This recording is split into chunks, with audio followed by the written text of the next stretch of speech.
पिछले पार्ट में आपने देखा कि तेज बारिश से बचते हुए जियांग मू और जिन झाओ एक साथ खड़े थे और तभी जियांग मू ने पहली बार चुपचाप जिन झाओ का हाथ थाम लिया था।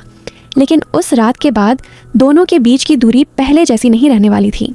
घर पहुंचने के बाद जियांग मू अपने बाल सुखा रही होती है, तभी वह जिन झाओ से हेयर ड्रायर लाने के लिए कहती है। जिन झाओ ड्रायर लेकर आता है और खुद उसके बाल सुखाने लगता है। जियांग मू भी उसे परेशान करने से बाज नहीं आती और दोनों के बीच हल्की फुल्की नोकझोंक शुरू हो जाती है। जिन झाओ उसे देखकर कहता है कि वह बहुत नखरीली है। कुछ देर बाद दोनों बिस्तर के पास बैठकर बातें करने लगते हैं। तभी जियांग मू अपने माता पिता के तलाक को लेकर एक सवाल पूछती है। आखिर उनके बीच ऐसा क्या हुआ था कि दोनों अलग हो गए? ये सवाल सुनकर जिन झाओ को अपना बचपन याद आ जाता है।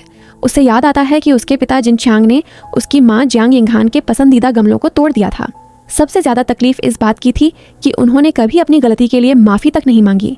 धीरे धीरे दोनों के बीच की दूरी बढ़ती गई और आखिरकार उनकी शादी टूट गई। जिन झाओ जियांग मू को समझाता है कि शादी अपने आप में बुरी चीज नहीं है। असली समस्या तब होती है जब दो लोग एक दूसरे के लिए आखिर तक खड़े नहीं रह पाते। जियांग मू उसकी बात सुनकर मुस्कुराती है और कहती है कि उसे यकीन है कि जिन झाओ आगे चलकर एक बहुत अच्छा पति बनेगा। फिर वह उससे पूछती है कि वह खुद कब शादी करेगा। जिन झाओ शांत होकर कहता है कि उसने कभी इस बारे में सोचा ही नहीं। बातें करते करते जियांग मू अपने बचपन की एक पुरानी याद सुनाने लगती है और धीरे धीरे वहीं सो जाती है। जिन झाओ उसे चुपचाप कंबल उड़ाता है और रात भर उसके पास बैठा रहता है, बस उसे देखता रहता है। अगर आपको इन दोनों के बीच के ऐसे छोटे छोटे क्यूट मोमेंट्स पसंद आ रहे हैं तो वीडियो को लाइक जरूर करना। अगली सुबह कहानी अचानक रेसिंग की तरफ मुड़ जाती है। एक दूसरा रेसर माइक सड़क पर जिन झाओ को रेस की चुनौती देता है।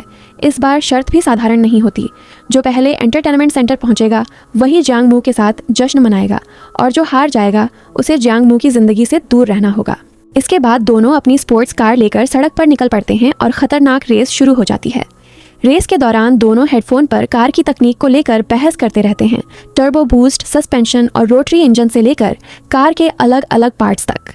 लेकिन जैसे जैसे रेस आगे बढ़ती है जिन झाओ अपनी असली काबिलियत दिखाता है। भारी ट्रैफिक के बीच वह ट्रकों के बीच से इतनी सफाई से कार निकालता है कि सामने वाला रेसर भी हैरान रह जाता है। आखिरकार जिन झाओ रेस जीत जाता है। माइक उसकी ड्राइविंग से इतना प्रभावित होता है कि उसे फ्रांस जाकर 24 आवर्स ऑफ ले मांस जैसी बड़ी रेस में हिस्सा लेने का ऑफर देता है। लेकिन जिन झाओ साफ मना कर देता है।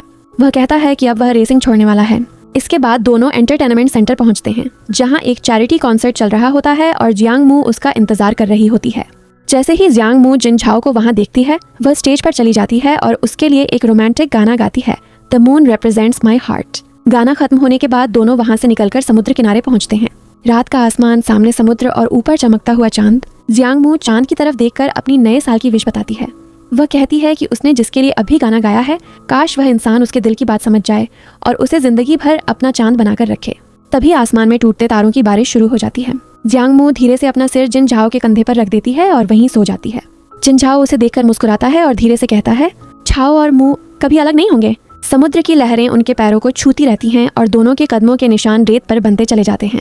लेकिन अगले ही दिन कहानी फिर एक नए रहस्य की तरफ बढ़ जाती है। कॉलेज में एक लड़का जियांग मू को झांग फान नाम के एक लड़के से दूर रहने की चेतावनी देता है। वह कहता है कि झांग फान पढ़ाई नहीं करता और उसका स्वभाव भी अच्छा नहीं है। जियांग मू जैसे ही झांग फान को देखती है उसे याद आता है कि यही वही लड़का है जिसने पहले जिन झाओ को एक पार्सल दिया था। वह बिना समय गंवाए सीधे झांग फान के पास पहुंचती है और उससे पूछती है कि आखिर उसने जिन झाओ को वो पार्सल क्यों दिया था। झांग फान बताता है कि उसके बड़े भाई एक ऑटोमोटिव इंजीनियर हैं और उन्होंने जिन झाओ के लिए उसकी कार के पूरे स्ट्रक्चर के ब्लूप्रिंट्स भेजे थे। अब जियांग मू का शक और बढ़ जाता है।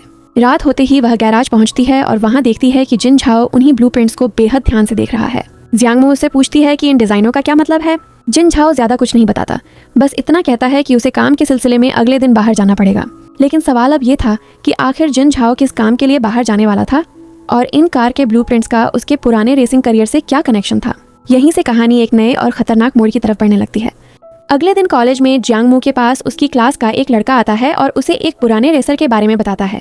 उसका कहना था कि उसने उस रहस्यमयी रेसर टू ची यानी डेथ के बारे में पता लगा लिया है। वह बताता है कि डेथ उनका पुराना सीनियर था जिसकी अपनी रेसिंग टीम थी और जो अवैध स्ट्रीट रेसिंग के लिए मशहूर था। उसकी स्पीड इतनी ज़बरदस्त थी कि बाकी रेसर उसके सामने टिक ही नहीं पाते थे। लेकिन बाद में उसकी कार जब्त हो गई और कॉलेज एंट्रेंस एग्जाम से सिर्फ 1-2 महीने पहले वह अचानक गायब हो गया। ये सब सुनकर जियांग मू के दिमाग में तुरंत जिन झाओ का ख्याल आता है। वह जिन झाओ को मैसेज करके पूछती है कि वह क्या कर रहा है और घर कैसे जाना है। जिन झाओ जवाब देता है कि वह काम में व्यस्त है। क्लास खत्म होने के बाद वही लड़का जियांग मू को घर छोड़ने की जिद करता है और उसका हाथ पकड़ने की कोशिश करता है। तभी वहाँ जिन झाओ पहुँच जाता है। जियांग मू उसकी तरफ देखकर उस लड़के से कहती है, यही है डेथ। अगर आपको भी लग रहा है कि टाओशी और जिनजाओ का राज अब खुलने वाला है तो वीडियो को लाइक जरूर करना। इसके बाद जियांग मू अपनी सहेलियों के साथ म्यूजिक क्लब की पहली सफल परफॉर्मेंस की खुशी मना रही होती है। तभी वहाँ वान चिंग आ जाती है और जियांग मू से अकेले में बात करने की मांग करती है। वान चिंग उसे देखकर ताना मारती है कि जिन झाओ जिस लड़की को पसंद करता है वह इतनी डरपोक तो नहीं हो सकती। जियांग मू उसकी बात को चुनौती की तरह लेती है और उसके साथ जाने के लिए तैयार हो जाती है। वान चिंग उसे एक शांत बीच साइड कैफे में ले जाती है। दोनों वहाँ बैठकर बियर पीती हैं और फिर वान चिंग जियांग मू को जिन झाओ के अतीत की वो सच्चाई बताती है जिसे उससे अब तक छुपाया गया था। जब जिन झाओ पहली बार वान्स गैराज में काम करने आया था तब वह बाकी मैकेनिकों से बिल्कुल अलग था। वह ज्यादातर समय किताबों में डूबा रहता था और उसकी लिखावट तक बहुत खूबसूरत थी। लेकिन बाद में वान चिंग को पता चला कि जिन झाओ की छोटी बहन को जन्मजात दिल की बीमारी थी और उसकी सर्जरी के लिए बहुत बड़ी रकम चाहिए थी। पैसों का इंतजाम करने के लिए जिन झाओ ने एक पुरानी कार खरीदी। उसने खुद उसके इंजन और ट्रांसमिशन को मॉडिफाई किया और उसे एक खरीदार को अच्छे दाम पर बेच दिया। उसी पैसे से उसकी बहन की सर्जरी हो सकी। सर्जरी के बाद जिन झाओ दोबारा अपनी पढ़ाई पर ध्यान देना चाहता था और गैराज छोड़ने की तैयारी कर रहा था। लेकिन तभी उसकी मॉडिफाई की हुई कार का एक भयानक एक्सीडेंट हो गया। इस हादसे में ड्राइवर का एक पैर तक चला गया। पीड़ित परिवार ने जिन झाओ पर गैर कानूनी मॉडिफिकेशन करने का आरोप लगाया और उसके खिलाफ केस करने की धमकी दी। हालात इतने खराब हो गए कि जिन झाओ का भविष्य और करियर दोनों खतरे में आ गए। तब उसके दोस्त सनलाई ने उसकी मदद के लिए अपना फास्ट फूड रेस्टोरेंट तक बेच दिया और पीड़ित परिवार को मुआवजा दिया।